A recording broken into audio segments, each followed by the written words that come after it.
हाँ जी, तो मैं इस वीडियो में बताने जा रहा हूँ 2 चीज़ें। एक चीज़ तो फाइनेंशियल डॉक्यूमेंट जो आपको आपके वीज़े के लिए चाहिए होते हैं, जो आपने इमिग्रेशन को भेजने होते हैं, और दूसरी चीज़ कि आपके लिए बेस्ट एजेंट्स कौन से हो सकते हैं ऑस्ट्रेलिया के लिए, ऑस्ट्रेलियन वीज़ा एप्लीकेशन के लिए।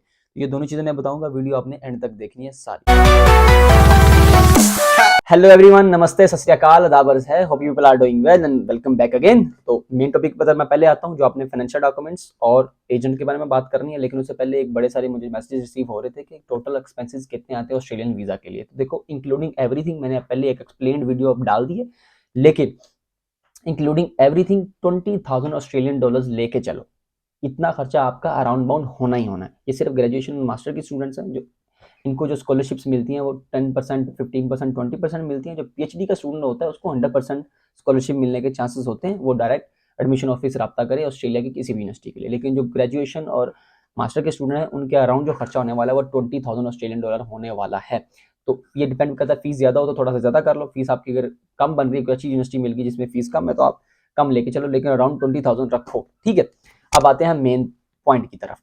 मेन पॉइंट आपका है, पहली बात तो फाइनेंशियल डॉक्यूमेंट्स। देखो, इमिग्रेशन के ऑफिसर के पास जब आपकी फाइल जाती है तो उसने आपके डॉक्यूमेंट्स नहीं देखने, उसने पढ़नी है आपकी एसओपी, सोर्स ऑफ पर्पस, जो आपने लिख के भेजी होनी है।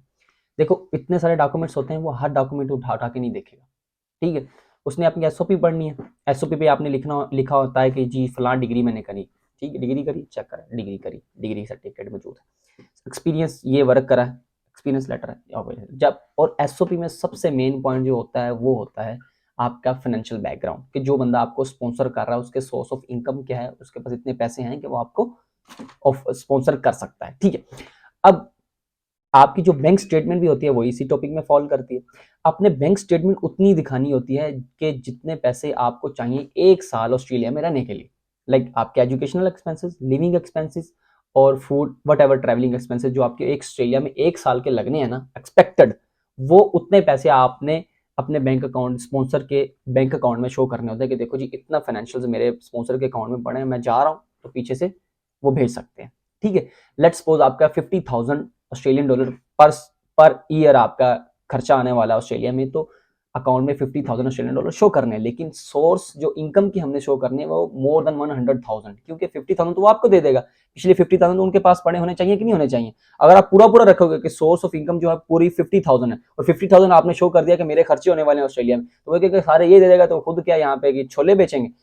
ये बात मेन पॉइंट, इसको ध्यान में रखियो, ठीक है। एसओपी में आपने अच्छी तरह से एक्सप्लेन करना है कि जी सोर्स ऑफ इनकम जो हमारी है, मेरे इतने खर्चे आएंगे और इसमें से इतना इतना इतना इतना ऐसे ऐसे हमारा सोर्स भी है इनकम का, जो मेरे स्पॉन्सर का, चाहे वो आपका भाई हो, आपकी बहन हो, आपका मदर हो, आपका फादर हो, वट एवर, वो कुछ भी हो सकता है।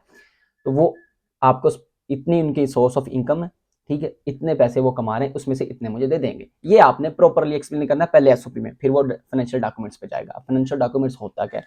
फाइनेंशियल डॉक्यूमेंट्स होता है यार, जितने भी आपकी इनकम के सोर्सेज होते हैं उनकी या तो सैलरी स्लिप्स होती हैं या बिजनेस की स्लिप्स होती हैं, जिसमें आपने ऑब्वियसली आपकी बिजनेस में जो चीज़ आप सेल कर रहे हो तो उसकी रिसिप्ट्स बनी होती हैं कि देखो जी एक महीने के अंदर हम इतनी चीज़ें, इतना हम रेवेन्यू हमारा इतना बनता है, ठीक है।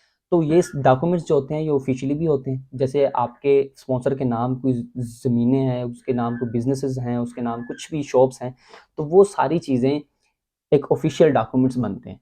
95% के पास नहीं होता, एज लाइक मी, कोई नहीं। तो फिर आपने क्या करना होता है, फिर एजेंट बनवा के देते हैं। ये मैं ऐसी बातें बता रहा हूँ जो कि बतानी नहीं चाहिए, ठीक है। तो एजेंट्स करके देते हैं आपकी वीज़ा सिक्योर करने के लिए, ठीक है। तो वो सारा कुछ करेंगे, आपको टेंशन लेने की जरूरत नहीं। मैंने बता दिया कि क्या होता है, कैसे अपने एसओपी और बैंक स्टेटमेंट, फाइनेंशियल बैकग्राउंड का जो टॉपिक है ये सारा इस तरह मेंटेन करना है। अब बेस्ट एजेंट की तरफ आ जाओ। देखो, आपने बड़ी वीडियोस देखी होंगी कि जी फलां एजेंट बेस्ट है, फलां एजेंट बेस्ट है, फलां एजेंट के पास चले जाओ, फलां एजेंट के पास चलो। भाई ऐसा कुछ नहीं होता, ठीक है। जो बेस्ट बेस्ट भी होता है ना, उससे भी वीज़ा रिजेक्ट होकर आया पड़ा होता है। तो जो लो लेवल का भी होता है वो भी वीज़ा लगा के बैठा होता है, ठीक है। इसलिए मैं जो प्रेफर करता हूँ हमेशा अपने फॉलोअर को यही कहता हूँ कि भाई या मेरी बहन, जाओ अपने इर्द गिर्द, अपने इलाके के इर्द गिर्द या आपके नज़दीक जो सबसे करीब सिटी है उसमें जितने भी कंसल्टेंट हैं सबके पास जाओ, सबको बोलो कि best university, best area, best city निकाल के उसमें बेस्ट कोर्स में मेरा ऑफर लेटर मंगवाओ। 15-20 नहीं, 50 कंसल्टेंट के पास जाओ, 50 कंसल्टेंट से 50 ऑफर लेटर मंगवाओ, मुख्तलिफ 50 यूनिवर्सिटीज से, ठीक है। 50 ऑफर लेटर्स में से कोई तो 20 आएंगे ना, कुछ 15 आ जाएंगे, 15 ऑफर लेटर सामने रखो, डिस्कस करो अपने स्पॉन्सर के साथ, अपने वालिद के साथ, वालिद मतलब फादर के साथ, उससे डिस्कस करो कि भाई ये ऑफर लेटर है या यही चल रहा है, अब आपका क्या कहना है। उसमें फिर आप बेस्ट ऑप्शन निकालो, उस बेस्ट बंदे के पास जाओ, क्योंकि अगर उसने आपको बेस्ट ऑफर लेटर ले दिया ना तो वो बंदा आपको वीजा भी लगवा के देगा। मेरी बात समझ आ रही? और जो बंदा आपको अच्छी यूनिवर्सिटी में एडमिशन नहीं करवा के दे सका कम पैसों में, वो आपको वीजा कहां से लगवा के देगा, वो आपकी छेली उतारेगा और भी। ठीक है, तो ये है, कोई बेस्ट कंसल्टेंट नहीं है। लेकिन मैं खुद जाती तौर पे आईडीपी पाकिस्तान में काम कर चुका हूँ। ये इंटरनेशनल डेवलपमेंट प्रोग्राम कहते हैं, ये ऑस्ट्रेलिया की ऑर्गेनाइजेशन है, पूरी दुनिया में काम करती है। पाकिस्तान में तो सिर्फ 3 ऑफिस हैं, क्योंकि पाकिस्तान बहुत ज़्यादा तरक्की कर चुका है, और इंडिया में बहुत ज़्यादा ऑफिस हैं आईडीपी के। ठीक है, तो उसमें आप स्पेशली ट्राई ये करो कि वहाँ से भी एक ऑफर लेटर मंगवाओ। ठीक है, क्योंकि ये जो कंसल्टेंट है ये हमेशा बेस्ट प्रोफाइल पकड़ते हैं। अगर आपकी प्रोफाइल बेस्ट है, आपका कोई गैप नहीं है, आप में कोई, आपकी लास्ट डिग्री में जो पॉइंट्स हैं, मार्क्स हैं, वो प्रॉपर हैं, आपका जो आइल्स है वो प्रॉपर है, तो आप ट्राई ये करो कि आईडीपी के पास पहले उससे भी एक ऑफर लेटर मंगाओ लाजमी, इसको अपने मिस नहीं करना। ठीक है, अब मैं ज़ाती तौर पे अगर एक मशवरा दूं all the students who are living in Punjab, जो आना चाहते हैं वो पंजाब पाकिस्तान में, तो भाई मैं आपको ये प्रेफर करूंगा कि मैं लाहौर आईडीपी में काम करता हूँ, वहाँ एक बंदा है जैन मकबूल, मेरा दोस्त है, भाई है, बंधु है। ठीक है, वो बंदा, उसका नंबर और उसका नाम डिस्क्रिप्शन में मैंने डाल दिया, वहाँ जाके देखो, लोकेशन भी मैंने डाल दी है। उस बंदे से डायरेक्ट रब्ता करो, मेरा रेफरेंस डालो।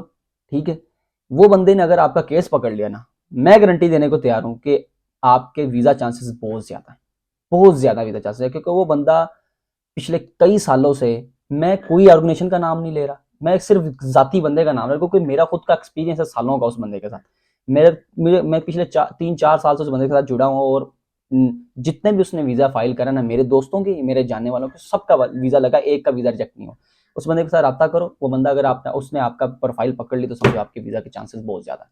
ठीक है, बाकी कोई भी क्वेश्चन हो डिस्क्रिप्शन में डालो, डिस्क्रिप्शन कह रहा हूँ, कमेंट करो, कोई भी क्वेश्चन हो, कोई ऐसा टॉपिक जिस पे मुझे बोलना चाहिए, मैं, क्योंकि काफ़ी सारी चीज़ें दिमाग में चल रही हैं, तो उस टॉपिक में भी बात कर दूंगा। देखो ये टॉपिक आ गया, अब ये इन्फॉर्मेशन ऐसी है कि हर बंदा इस पे ध्यान नहीं देता, हर बंदा निकल रहा है life in Australia, vlogs of Australia, night life in Australia, day life in Australia, clubs in Australia. और मेरे भाई अभी वीज़ा तुम्हारा लगा नहीं है, क्लब इन ऑस्ट्रेलिया की तुम व्लॉग्स देख रहे हो, तुम्हारा दिमाग सेट है?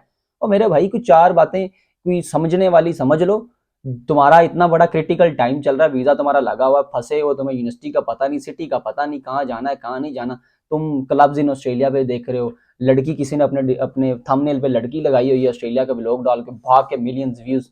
तो मेरे भाई फिर आप वीज़ा रिजेक्ट करवा के फिर मैसेज आ रहे होते हैं, I got rejection from Australia immigration, I got rejection from UK, I got rejection from Canada. तो फिर ऐसा ही होना, जब तुम लोगों ने राइट इन्फॉर्मेशन लेनी नहीं है, सही व्लॉग्स जाके देखने नहीं है, इन्फॉर्मेटिव वीडियोस देखनी नहीं है, जाके देखनी है लाइव। लाइव तुम जहाँ जब आओगे खुद ही इंजॉय करो भाई, पहले क्यों वहां पे अपने आप को तंग कर रहे हो कि यार तो चस्के हैं, यहाँ पे आके तुम्हारे ऐसे चस्के निकलेंगे ना, याद करो कि स्ट्रगल करने आ रहे हो, लाइव बनाने आ रहे हो, यहाँ पे मजे करने नहीं तुम्हारे में। ये पहले बात, एक और बात ऐड भी कर लो इसमें, कि आप यहाँ मजे करने नहीं आ रहे, यहाँ पे आप स्ट्रगल करने आ रहे हो, लाइफ बनाने आ रहे हो। जब लाइफ बनेगी तब मजे ही मजे, फिर हम मिलके मजे करेंगे, फिर हम बुलाएंगे एक जगह पे हम मिलके मजे करेंगे। समझ आई ना? तो पहले लाइफ बनानी, तो यहाँ पर लाइफ बनाने आ रहे हो, तो खुश रहो, आबाद रहो, मिलते हैं नेक्स्ट वीडियो में, तब तक का ख्याल रखें, खुदा हाफिज।